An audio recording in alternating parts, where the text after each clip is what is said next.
Sziasztok! Ma a Mit nem mond el a személy, akire gondoltak, azt a videót csinálom. Ahogy szoktam, 3 különböző kártyával, 3 lapot kérek, hogy mi az, amiről nem beszél, de jó, hogyha tudsz róla. Úgyhogy ezt nézzük meg most. Lássuk az első pakliból 3 kártyát, hogy mit nem mond el az a személy, akire a néző most gondol, miről nem beszél. Mi az, amit nem mond el?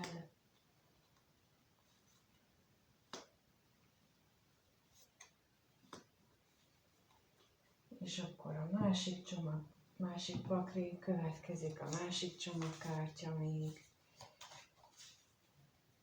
Hogy miről nem beszél. Mi történik vele, amiről nem beszél.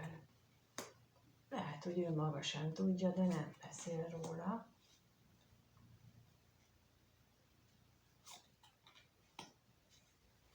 Jó, és akkor a harmadik csomag, az pedig az a csomag, amelyiknek az a neve, hogy a ki nem mondott szerelmes érzések kártyája, amire írással vannak ráírva az üzenetek, ezek viszont azok az üzenetek, amit elmondanak, ha volna hozzá lehetősége, bátorsága, kommunikációs készsége. Szóval mi az, amit azért mégis jó lenne, amit úgy gondolnám, hogy jó lenne, ha tudnál, de nem biztos, hogy megteszi, hogy ezt a tudtodra adja. Na, ezek azok a lapok. Hát kíváncsi vagyok, minden alkalommal eddig nagyon összhangban voltak, most is kíváncsian várom, hogy hogyan...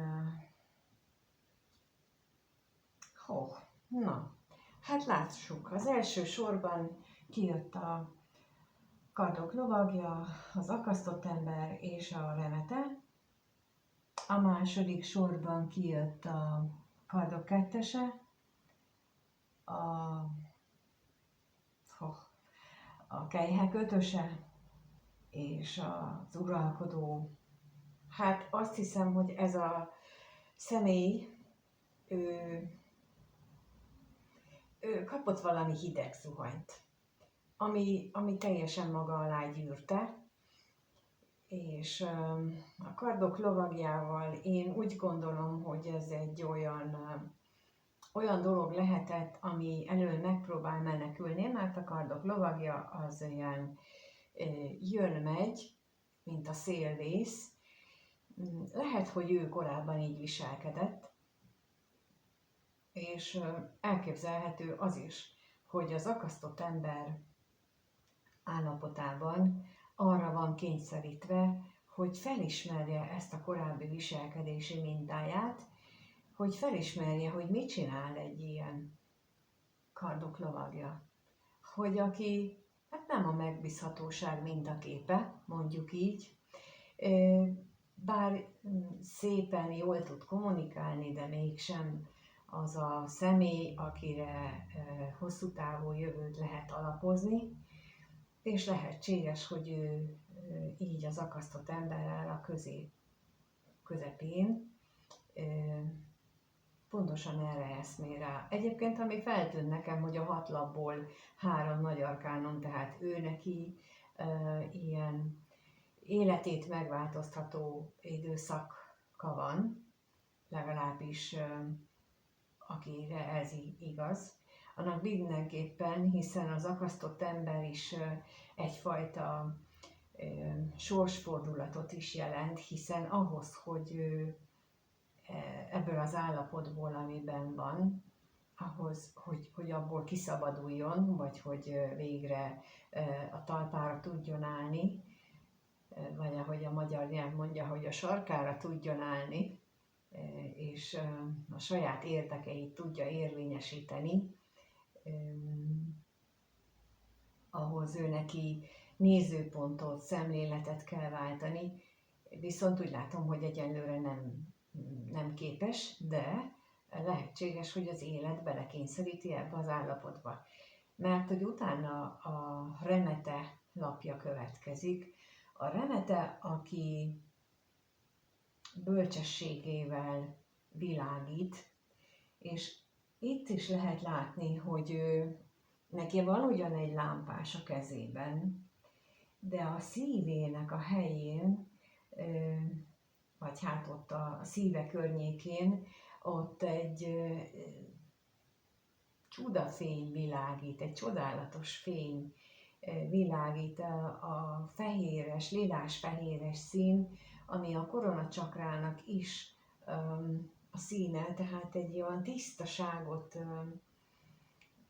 de mondjuk a harmadik szemhez is lehet, mert annak is lila a színe, tehát hogy így mindenképpen ez a lelki tisztaság, a lelki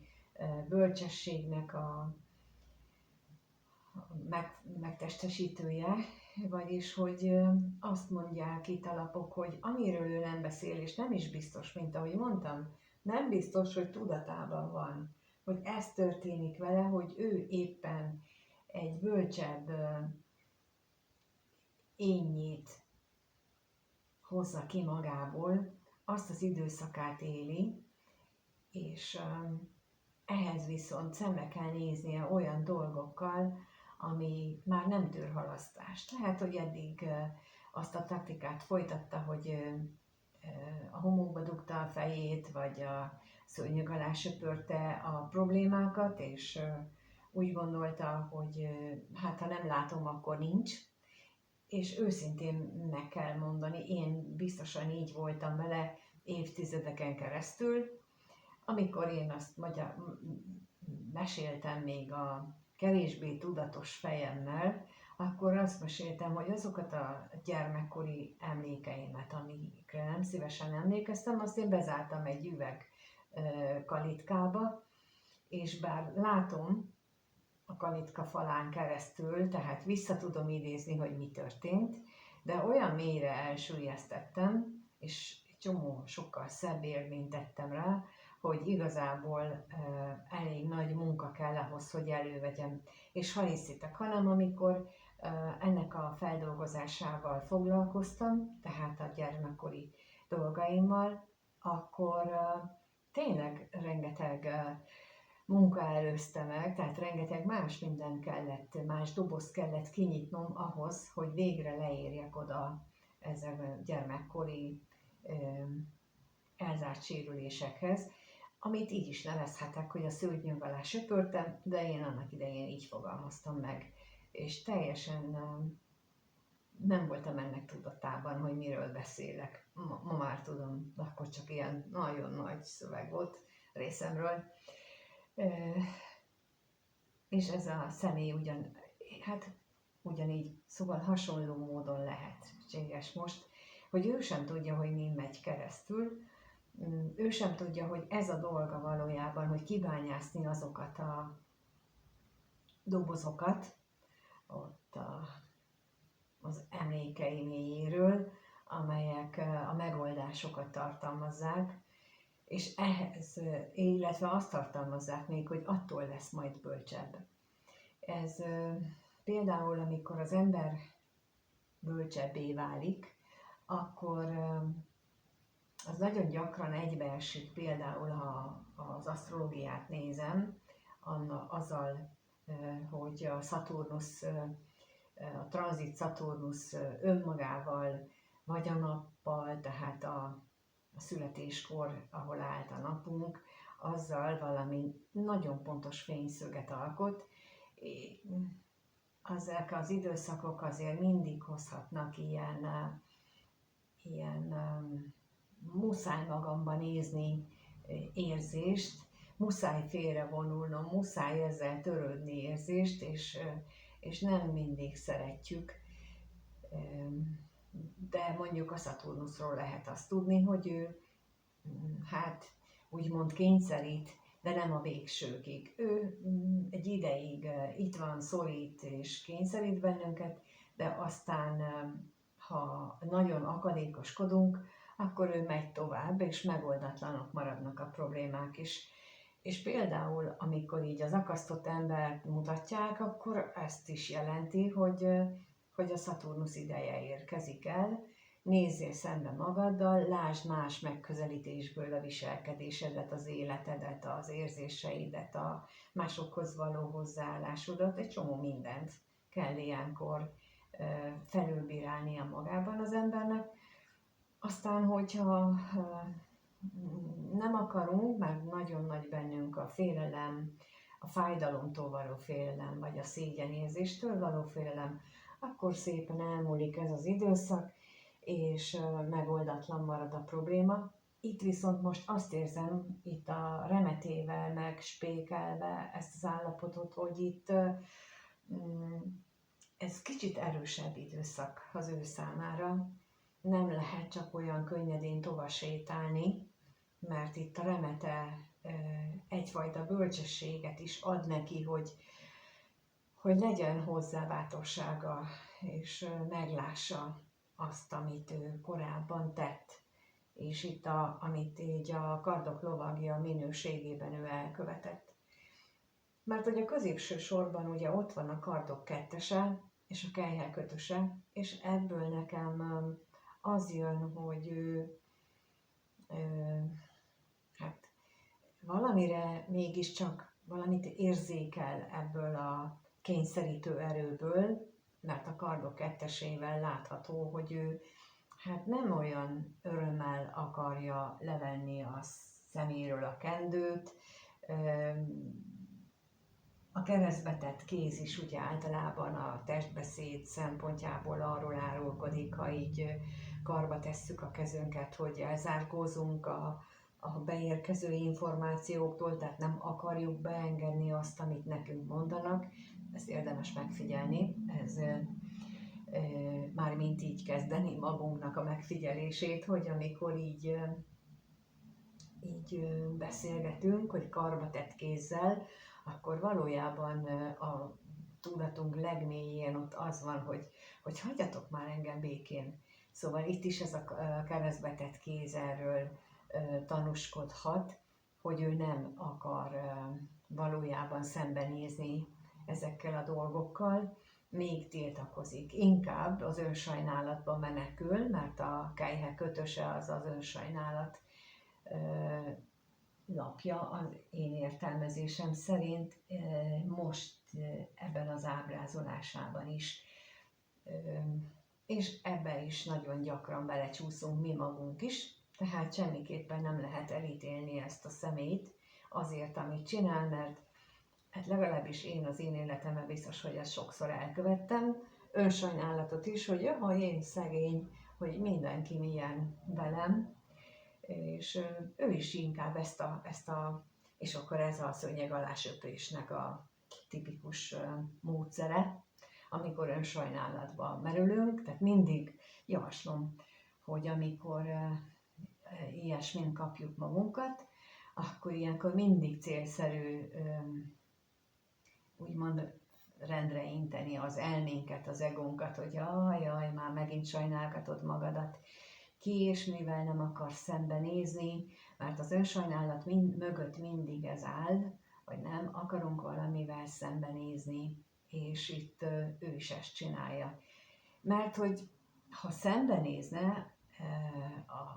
vagy körülnézne a környezetében, akkor észrevenni a lehetőségeket. De amikor önsajnálatba merülünk, amikor nem akarunk látni, amikor nem akarjuk beengedni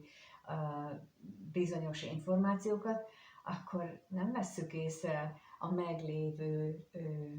ajánlatokat, amit az élet kínál, vagy akár a másik személy, és nagyon gyakran ez történik párkapcsolatokban is, hogy annyira el vagyunk merülve a saját sérelmeinkkel, hogy a másik, amikor például azzal próbálkozik, hogy helyrehozza, mert ráébred, hogy hát lehet, hogy én ott nem voltam megfelelő, nem úgy szóltam, ahogy jó volt, akkor meg sem halljuk, hogy ő azzal kísérletezik, hogy helyrehozza a dolgokat, sőt, még inkább úgy érezzük, hogy már megint bennünket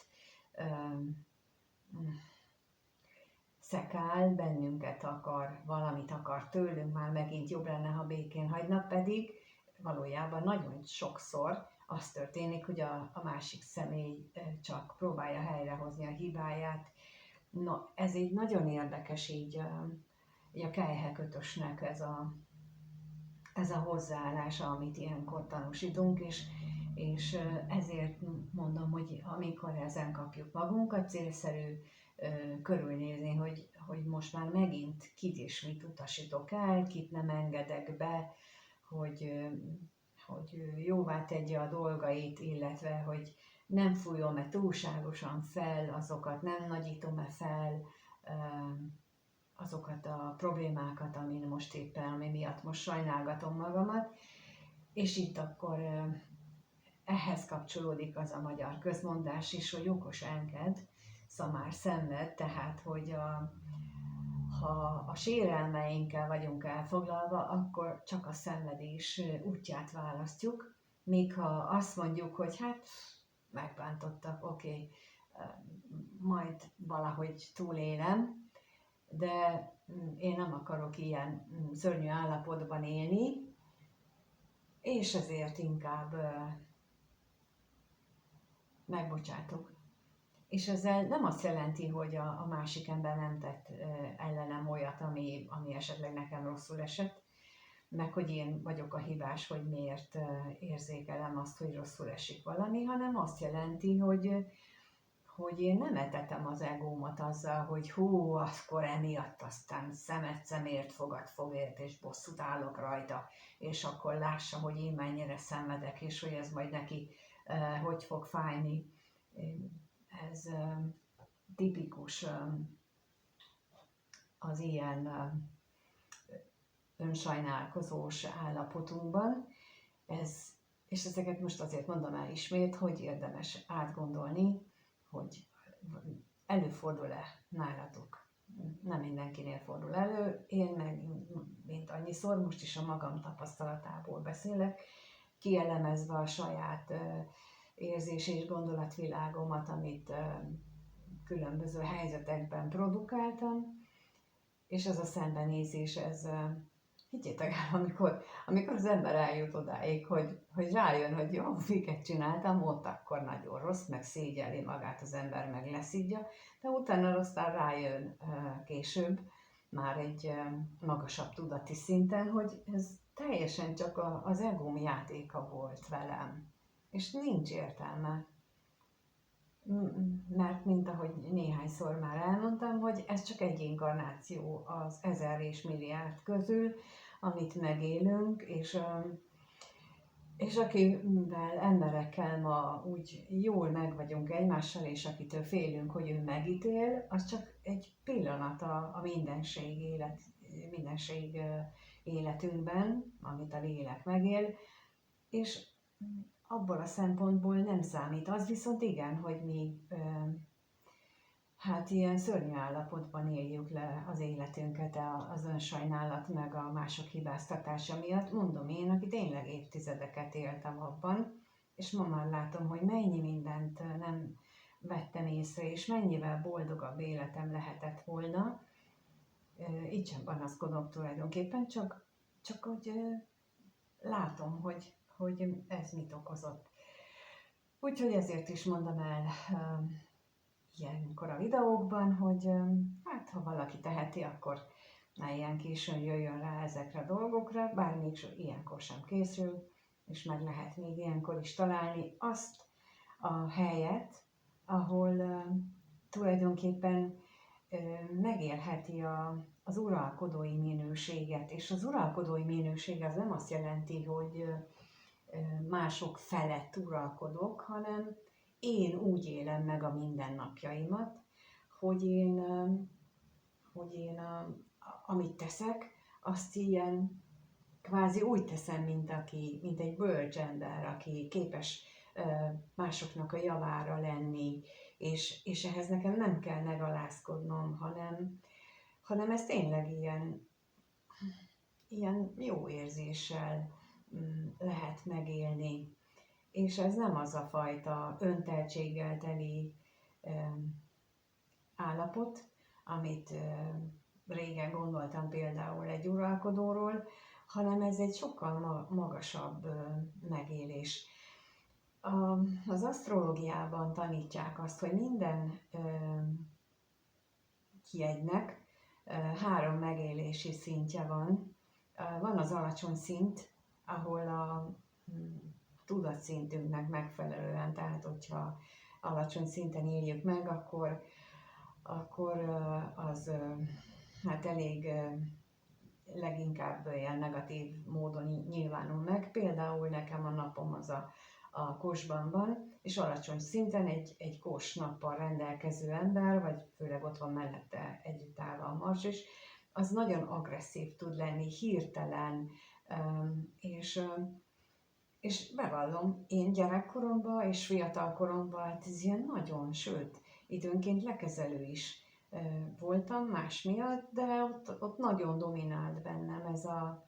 ez a fajta a kos minőség, és ez bizony már tudom, hogy ez az alacsony szintű. Aztán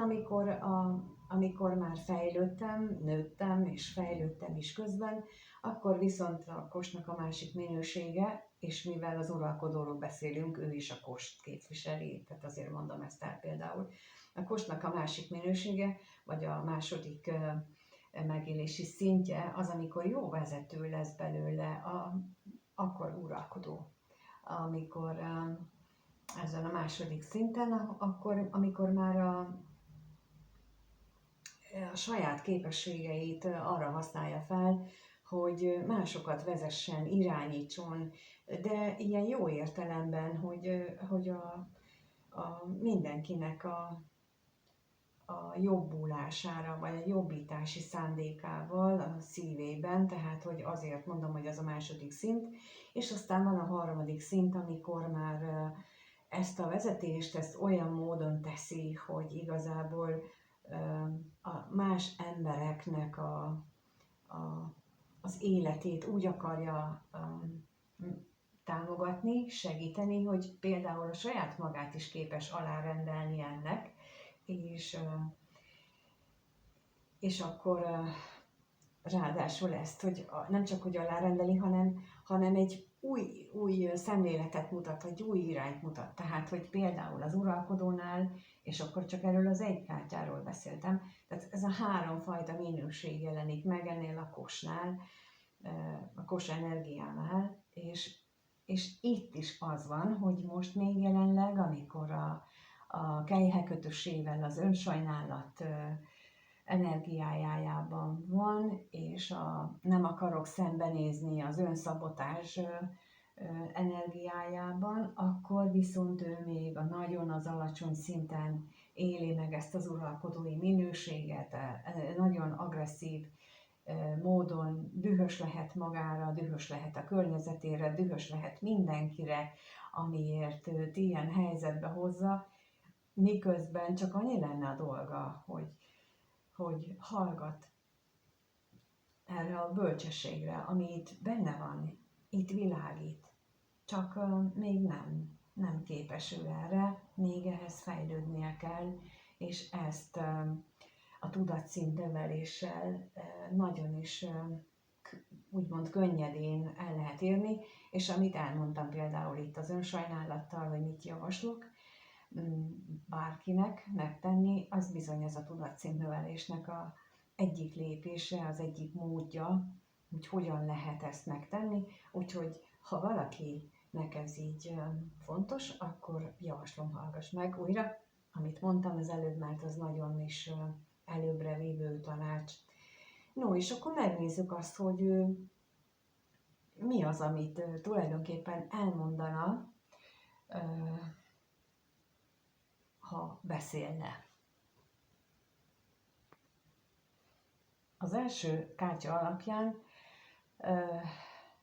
azt mondja, hogy attól fél, hogy ez a te utad, és hogy csak ez a te egyedüli, önálló utad. Lehet, hogy úgy arra a következtetésre jutott itt magában, hogy neki nincs köze ahhoz, amit te csinálsz, nincs köze hozzád, mert hogy arra jutott, önsajnálat, reflektálja, tehát hogy annak a megnyilvánulása, hogy úgy lesz a legjobb, ha te egyedül csinálod, és engem hagyjál békén, vagyis én békén hagylak téged, mert ez lesz a legjobb, hogyha te ezt egyedül csinálod. Szóval ez az első, amit elmondana. A második szerint azt mondaná még el, hogy ebben a pillanatban ő még mindig abban a karmikus állapotban van, ami távol tartja tőled tulajdonképpen, vagyis, hogy ő nem tudja még letenni, befejezni azt a karmakört. Talán tudjátok, hogy a taróban a világlapja az, ami azt jelöli, hogy befejeztünk egy karmakört, és akkor a karma, hogy mit jelent, meg karmakörök, és az hogyan, és miért, és hogyan lehet abból kilépni, az egy teljesen külön előadás sorozatot érdemel, mert az nagyon is érdekes, még a mi keresztény kultúránkban is, és hogyha nem csak a távol-keleti karma fogalmát nézem, hanem a miénket, akkor is nagyon különleges, de ő még itt tart, ebben a karmájában van. Néha szoktam arról beszélni, hogy amikor például hármas kapcsolatnál van, és nem tud kilépni valaki egy párkapcsolatból, de már ott van mellette egy harmadik személy, akkor is erről van szó, hogy van neki a meglévő kapcsolatában is olyan karmikus feladata, amit be kellene fejezni, amit le kellene zárni, viszont megjelenik a harmadik fél, mert már a középső személynek a belsejében megnyílik az igény arra, hogy ő másképpen éljen, csak még nem képes lezárni a karmikus körét az előző kapcsolatban, és itt is valami hasonlóról van szó, hogy ő még mindig abban a karmikus feladatában, abban a posványban van, ahol ő nem tud kilépni. Itt is ezt mondtam, ugye, hogy ő még az akasztott ember állapotában van, és hiába van benne ott a bölcsesség, amivel megoldhatná ezt a helyzetet, tehát hogy rájöhetne, hogy mit kell tennie ahhoz, hogy másképp lássa a dolgokat. Ehelyett ő ezt meggátolja, és inkább az önsajnálatot választja, és azon siránkozik, hogy jaj, már megint így jártam, már megint ez történik velem, és már megint így csinálnak velem, és már megint én velem milyen rosszul bánnak a nők, a férfiak, teljesen mindegy, hogy most kiről van szó, de itt, amikor ilyen történik, akkor mögött mindig ez van, hogy nem vagyunk hajlandók a belső bölcsességünket meghallani, meglátni, és nem akarunk kilépni a karmikus körünkből. Itt teljesen erről van szó. Na és akkor megnézzük a harmadik lapot, amely szerint azt láthatjuk, hogy ő legalábbis azt mondaná, ezzel áltatja magát, mondjuk így, hogy megpróbálja körbejárni ezt a kapcsolódást, vagy ezt az utat, ezt az utazást, és megfejteni ebből a leckét, hogy mi volt ebből a lecke. És ez az áltatás lapja. Tehát, hogy mármint ennek a függvényében, tehát, hogy itt, amikor önsajnálatba zuhan, akkor ezzel áltatja magát, hogy most éppen azt csinálom, hogy megpróbálom megfejteni, de az idő nagy részében nem szembesíti magát azzal, hogy most sajnálgatom magamat, hanem csak sajnálgatja magát. Márpedig, mint mondtam, az önsajnálatból az egyetlen kivezető út az, hogy most konkrétan kívülről megnézem magamat, hogy már megint mit csinálok, ugyanazt csinálom, mint 50-szer eddig, és akkor lássuk, hogy ez kinek jó, hogyan tudok ebből tovább lépni, és itt ezt mondja, hogy hogy hát körbejárom még a dolgokat, és megnézem, hogy mit tanulhatok ebből. Hát aztán majd egyszer kiderül, hogy hát tulajdonképpen ez megint mások hibája volt. Szóval, hogy itt ez a lényeg. Nagyon-nagyon harmonizál ez a 3 lap azzal, amit itt elmondtam. Remélem, hogy ebből egyrészt az, hogy hogyan lehet megélni ennek mindegyik lapnak van ilyen 3 szintű megélési lehetősége, mint amit itt az uralkodónál elmondtam. Mindegyiket lehet másképp, ugye az önsajnálatnál az a másik szint, amit mondtam, hogy lehet ezt azt mondani, hogy jó van, akkor már ne sajnáltasd magad, hanem nézzük már meg, hogy mit csinálok én. Tehát így mondhatod így magadnak, hogy mit csinálok már megint, de ne másokkal sajnáltassam már magamat újra és újra. Tehát ez a második szint, amit itt az uralkodónál is mondtam, és ezek azok, amiket így meg lehetne tenni. Ha szeretnél velem ilyen utazáson részt venni, hogy én segítsek neked ilyen kérdéseket feltenni, például egy ilyen önsajnálatos állapotoknál, mert hogy valóban szeretnél, csak nem tudod, hogy hogyan lépj ki bizonyos helyzetekből, akkor én egyéni konzultációkon tudunk ilyenekről is beszélni, meg minden másról is, az, hogy éppen te milyen nehézségekkel küzdesz, a kártyák segítségével is, meg azt a rengeteg tapasztalatom segítségével, amit megéltem, és az intuícióval, az érzéssel és a gondolatérzések és gondolatérzékelésével is tudok neked segíteni. Ez az én különlegességem, ez a specialitásom, úgymond, hogy sok mindent érzek és látok másik embernél, akire éppen ráhangolódom. Úgyhogy ebben, ha tudok neked segíteni, akkor keresd bátran, a leírásban találhatod meg az elérhetőséget, ahogy azt is, hogy milyen workshopot indítottam most, vagy hát hirdettem meg most. Az ikerlángoknak szól elvileg, de nem csak nekik, mert bizonyos specifikumokat mutatnak az ikerlángok, de valójában mindenki, az ő első lépéseik ugyanazok, mint bárki másé, hogy kijussanak ebből az önsajnálatos gödörből, hogy nem tudjunk, hogy hova lépek és miért, tehát a miértekre válasz kapnak, csak nekik őket már kényszeríteni fogja az élet, míg akik nem találkoztak még, ez csak időleges, akkor számukra pedig majd később fog eljönni ez a pillanat, úgyhogy ezért bárki jöhet, aki erre a workshopra, ha ikerlánk, hanem. No, hát köszönöm szépen, hogy itt voltatok, és megnézitek, és köszönöm, a kommentben megírjátok azt, hogy mit gondoltok, vagy ti milyen tapasztalatotokat éltek meg. Például az akasztott emberrel összefüggésben nektek milyen megtapasztalásotok, megélésetek van.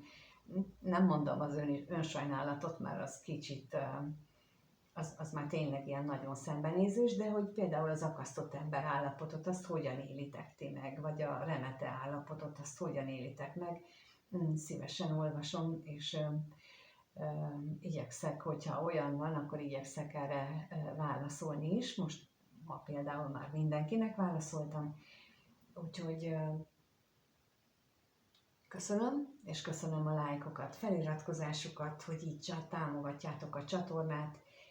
és mindenkinek minden jót kívánok. Sziasztok!